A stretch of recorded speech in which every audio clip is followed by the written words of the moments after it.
and welcome back to my channel. My name is Kate, and today is the second part of my review of 2022, and this one is the salty one.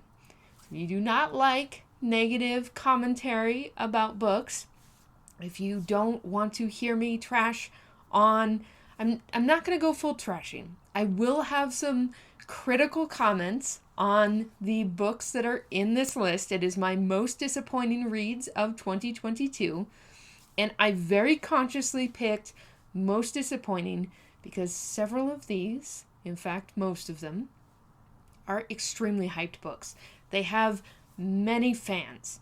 If you are one of those fans and do not want to listen to me complain about it, don't watch this video.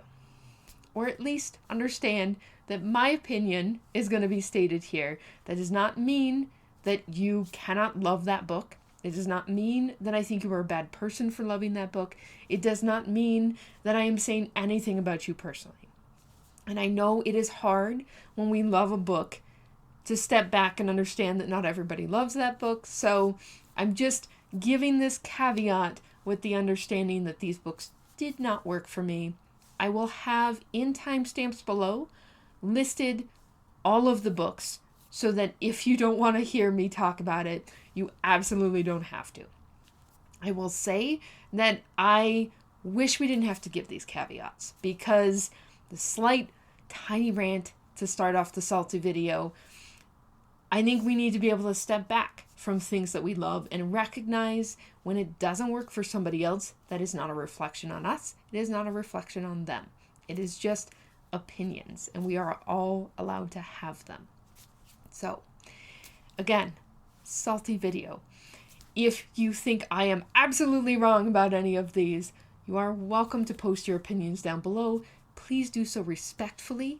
If there are any comments that are not respectful disagreements, I will be deleting them because I want to have discussion with people, but I don't really want to just trash things. So there's my caveat and slight rant to start out the salty video. I only have 5 to talk about. So honestly, great reading year for me if I only have 5 disappointing books to talk about in this kind of video. And I really attribute that to the fact that if I'm not enjoying a book, I almost always DNF it, unless something really pushes me forward to try and complete it. Sometimes it's a buddy read, but I have just, in my reading experience, found that if I'm not enjoying it, it is very rare for me to change my mind by the time I get to the end of the book. And the other thing that I'm going to be including in this book as sort of a measure of the last great reading of 2022, I also have 5 DNFs. So I'll be talking about those. I have more that I technically didn't finish, but the other books that I'm not going to be talking about are what I consider set aside, which is soft DNFs. Books that I will probably come back to sometime in the future. I just either wasn't in the mood or I had to set it aside for something that was more of a priority read, which is such like a booktube concept. Like outside of booktube, that just doesn't exist. But anyway, books that I had to set aside but don't hate or I'm not giving up on those books entirely. So I'm going to talk about those first, then I will get to the disappointing reads. And I am ordering these in order of when I picked them up for these DNFs. So the very first one is Sorcerer to the Crown by Zen Cho. I got 15% into this, and you'll notice a theme because right around 10% is usually when I decide maybe this isn't for me. And I know that seems pretty early. Other people will give it like 25%, but if I'm not feeling it, I'm not going to force myself to read because that's when I get slumpy. So Sorcerer to the Crown I loved The Order of the Pure Moon Reflected in Water, which I read in 2022 by Zen Cho, which is a novella. That was great for me. Unfortunately, Sorcerer to the Crown, there's a very formal writing style that Cho is mimicking, a sort of Austen style writing that I found more difficult to parse than Austen herself. So I didn't love the writing style. I will also say that I didn't love the main character. It follows a sorcerer royal, Zechariah Wise, I think is his last name. He is not white. He has stepped into the role of basically his white mentor and is dealing with a lot of societal pressure from that as he tries to figure out why magic is disappearing in the UK in this sort of 18th century setting that is, again, Austen-like but with magic. And it just... I liked Zechariah, but the other main character who comes up, whose name I can't remember, is very prickly, and I didn't like her at all. So once she got introduced between her and the writing style, it was like, nope, I'm done, I'm out. And it's really unfortunate because I like Cho's writing, and I definitely intend to pick up more from her. I just don't see myself ever picking up Sorcerer to the Crown or its sequel. So that's a pretty hard DNF for me. The next one to talk about is The Humans by Matt Haig. This is 100% a writing style that I knew immediately was not going to work for me.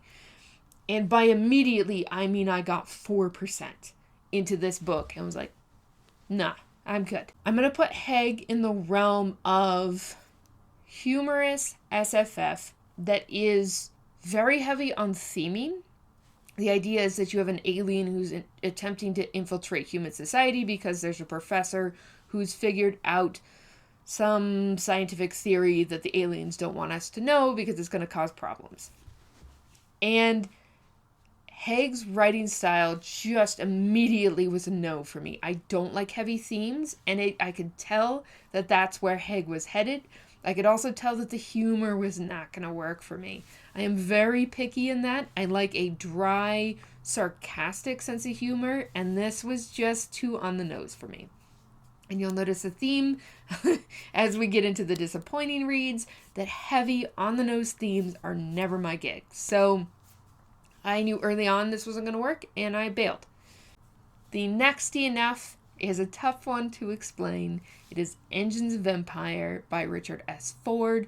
I've heard rave reviews for this from a number of different channels. I totally get why they love it because it is action-packed, interesting blend of technology with magic. I don't remember a ton about the setup for this story other than that it focused on some different merchant families and a bunch of intrigue that was happening with them. And again, writing style thing for me. I made it, let's see, how far did I make it in that one? I made it 10% again. And it just, this book tripped my suspension of disbelief so much more than anything else I've picked up. And I'm not sure I could point out exact things that did it, but within 10%, I had 3 or 4 moments where I was like, bullshit, that would not happen. And that's just too much. I can't be sold on a book that trips my suspension of disbelief that often, that fast. And nothing about the characters was selling me. I didn't hate them, but I also didn't care about them. Again, only 10% in. But when I have that visceral of a reaction to a writing style, unless I really have something pulling me in to continue, that's where I call it quits. So that's why that one was a DNF for me. I cannot see myself picking that back up unless I have people who have sold me books that I really love really, really sell that to me. I would need a lot of selling to pick Engines of Empire back up. I've already unhauled it, so just not for me.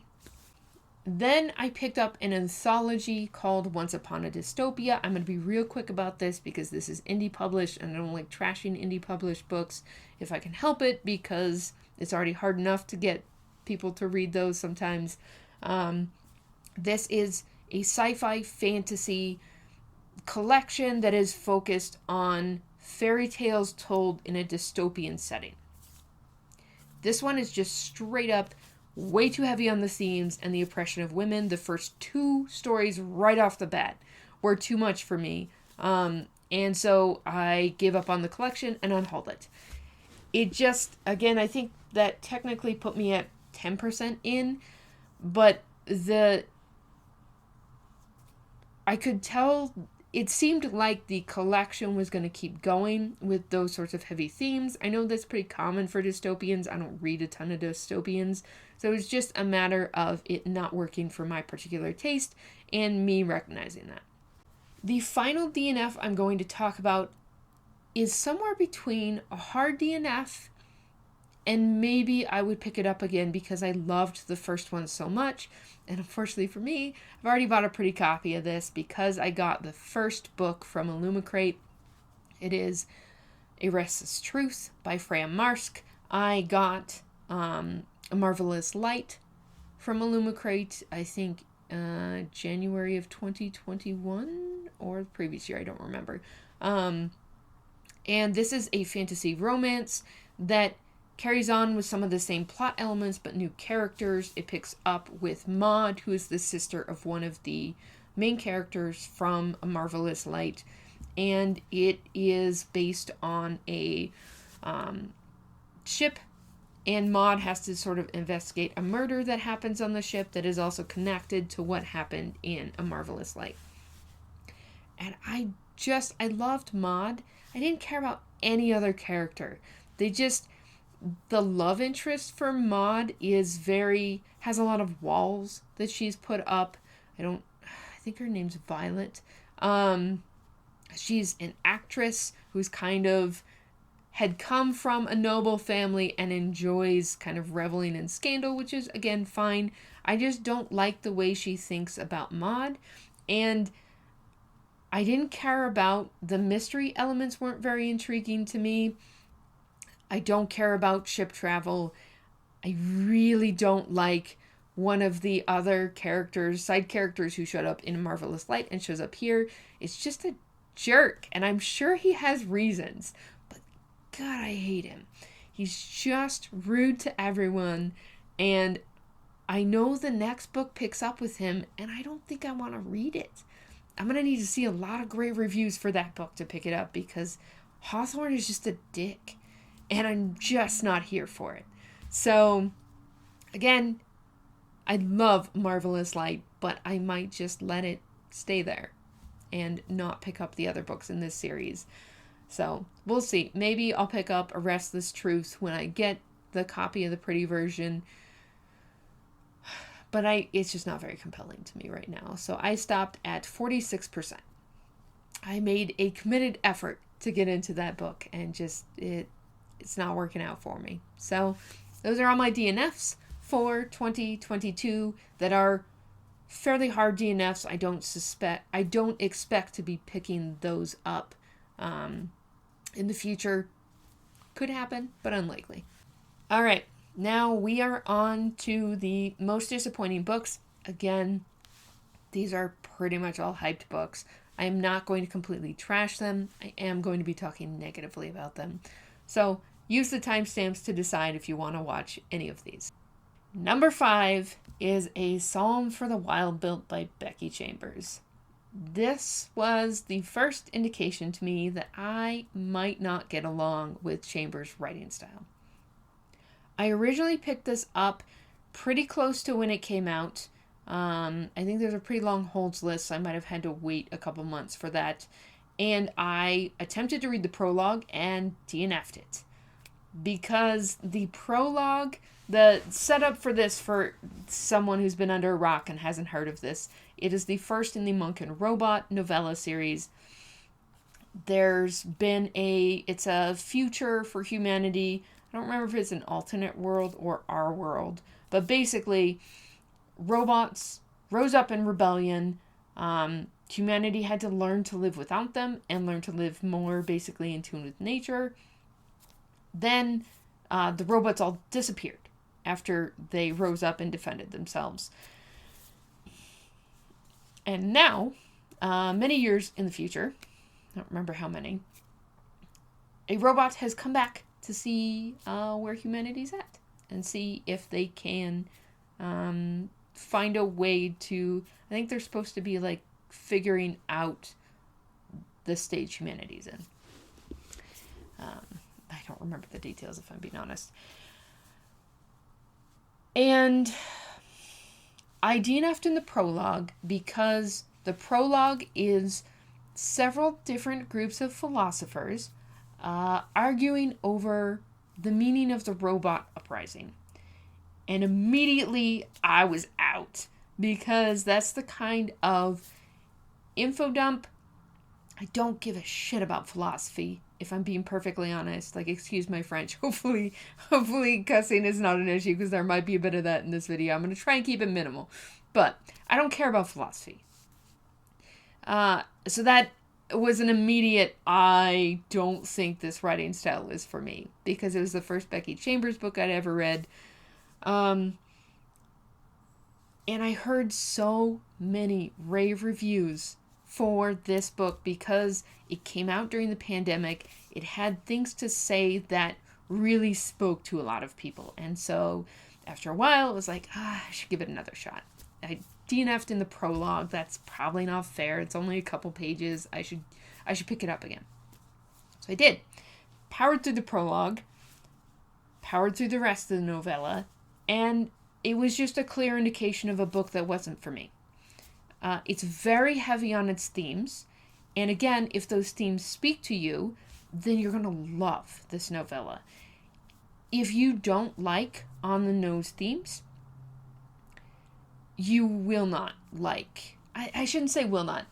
This will be a more difficult read for you. As someone who really doesn't like on-the-nose theming, I want subtlety. I want to be able to parse out what you're talking about for myself. I don't want you to hand me your themes on a platter and then, like, shove it up to my face. I don't want that.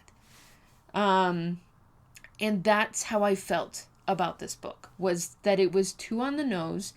I didn't feel like the characters were anything other than a mouthpiece for the themes. And again, I know that's a hot take, because I know people love Dex, and I don't remember the other main character's name. I didn't mind the world elements as much. It just, again, it was an issue with the themes and the writing style for me that made this not work. The only reason I finished it was because it was so short, and again, I am reading a book now, Long Way to a Small Angry Planet, that, spoiler alert, I am enjoying substantially more. So I will not say that Becky Chambers, I do not think she's a bad author. I just think that the style that she uses for Monk and Robot just isn't for me. And I am really glad that it works great for a lot of people. I think I am definitely in the minority because most people love it. But it just didn't work for me. I've said that like 5 times, but, here we are. Book number 4 is Within the Sanctuary of Wings by Marie Brennan. And unfortunately, this was not a great ending for me. This is the final book in the main part of the Memoirs of Lady Trent series, which is following a dragon naturalist who has become very famous for her discoveries, and an older version of her is telling you the story of her younger days leading up to her discovery that made her so famous. And I had a pretty mixed opinion on the series in general. I did not love book 2. Got too political in a way that I didn't care about. And in terms of the focus was on the politics, not that it had political ideologies I didn't like. I just didn't care about what was happening. And but I really loved the first book, the third book, and the fourth book.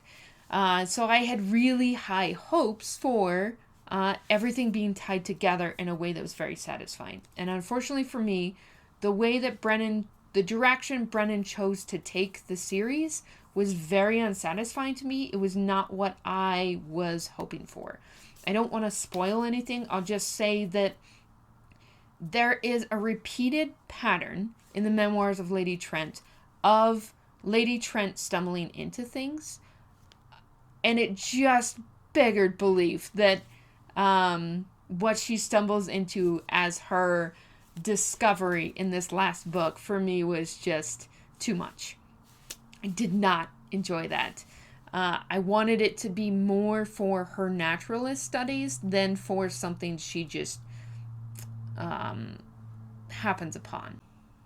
So it didn't quite ruin the series for me, but I didn't like the direction it went, and it made it so that it's very difficult for me to want to pick up the very last connected book, which picks up with her granddaughter and has more to do with that discovery that's revealed within the Sanctuary of Wings. So I will probably pick it up at some point just to see, but I'm very unmotivated right now because I didn't like where it went in that final book. Book number 3 is The Book Eaters by Sunyi. This is, again, a fairly well-liked book overall. Another case of the themes just being too heavy for my personal preferences. The story follows a mother, Devon, who has grown up in this very secretive society that lives in the Yorkshire moors, and they survive by eating books, and their physiology has given them abilities and strengths that regular humans don't have, and so they've isolated themselves. The society is a very oppressive, patriarchal society, and Devon ends up growing up within this, kind of dealing with all of this misogyny and oppression, and she ends up having a son who, instead of consuming books to survive, must consume human brains. And she's basically doing everything she can to protect him, so you get flashbacks between her growing up in this society and present day with her and her son trying to survive. And it really, the part that drew me in about this book and made me super hyped for this book was the book eating magic. And that is present, but mostly as a way to talk about oppression and misogyny in terms of women only being allowed to consume fairy tales and men consuming adventure stories and all kinds of nonfiction about the way the world works, and women are kept very sheltered. So the magic is pretty minimal. It's contemporary fantasy, but focus on the contemporary rather than the magic. And it really does dwell a lot on these themes of oppression and patriarchy and misogyny in a way that I am getting really tired of. I would really like to see more SFF and other fiction deal with the patriarchy in a way that is subtle and insidious rather than super heavy-handed. I'm not saying that every heavy-handed handling of it has been bad. I'm just tired of it. I feel like there's not enough exploration of sort of the more subtle elements of that kind of system. And I find that frustrating because there's so much you could explore. So this just didn't match what I was hoping for, and that's fine. A lot of people do enjoy this. I ended up giving it 2 stars. I don't think it's the worst thing ever written, obviously. It just wasn't what I was hoping for. So that's why it is number 3 on this list. Oh man. Number 2 on this list is probably my hottest take on in this particular list, because 99.9% of people who pick this up love it. I think I only know of one person in all of BookTube that I have watched who doesn't rave about it, and she just thought it was meh. Or it didn't live up to the hype for her. It's Legends and Lattes by Travis Baldree. I am on a continual quest to make cozy fantasy work for me, and it just such mixed success. I don't think Legends and Lattes is a bad book. I gave this 3.5 stars when I read it the first time. It's just a case of expectations not meeting reality. I thought I would love this because I love D&D. I really enjoy having a bit of romance in my SFF. I really enjoy hanging out with characters as they go on these journeys, sometimes self-discovery, sometimes just trying to make things work for themselves. And I was so bored by the coffee elements in this. I did not care about the coffee shop at all. Part of my issue is stakes, because the conflict that happened in here didn't interest me. And so even when there were more stakes, I didn't care about it. The other part that doesn't work for me is that it feels like a lot of time with cozy fantasy, you're downplaying the fantastical elements like the world building and the magic to talk about sort of everyday scenarios. And I don't mind everyday scenarios, but I need it to be something other than building a coffee shop. It just doesn't work for me. I don't know why I love Stardew Valley and Spiritfarer and some of these others in video game form, but I just get so freaking bored by some of the cozy fantasy that doesn't have high stakes. So, again, this just was very hyped, and I had full expectations of loving it, and I just didn't. I think the narration by Baldree is amazing. If you're going to read this book, even if you don't love cozy fantasy, try the audiobook, because I think it's really, really well done. It's just that I thought I would love this, and I didn't. And that was a huge disappointment for me. I think it's a better book than some of the other books that I've talked about in this most disappointing reads. It's certainly a better book than the book I'm going to talk about next. The disappointment I felt was so strong with this one. That's why it's number 2. Okay, final book. I'm going to keep this short and sweet. Everybody who has watched this channel knew exactly what my number 1 was going to be, because I'm still salty about it. And that is The Maid by Nita Prose. This is billed as a cozy fantasy where you have a maid who is possibly neurodivergent. It's never said. She basically doesn't respond like normal people respond. She's been raised by a grandmother who kind of translated the world for her, and now her grandmother has passed away. She finds a body in the course of working at a hotel and ends up being involved in the investigation because she doesn't respond normally, so they start to suspect her. Oh man, at the core of it, I don't think that this is good representation of neurodivergent people. Not to be that person, but I have a number of people in my life who are on that spectrum, and I don't, even if I thought this sort of manic pixie dream girl, naive, oh boy, I'm getting too ranty. Molly's presented as very naive, which is a character trait that does not ever work for me. I really don't like following a character where I know so much more than they do, and them not knowing causes awful things to be happening to them. It just frustrates me to no end.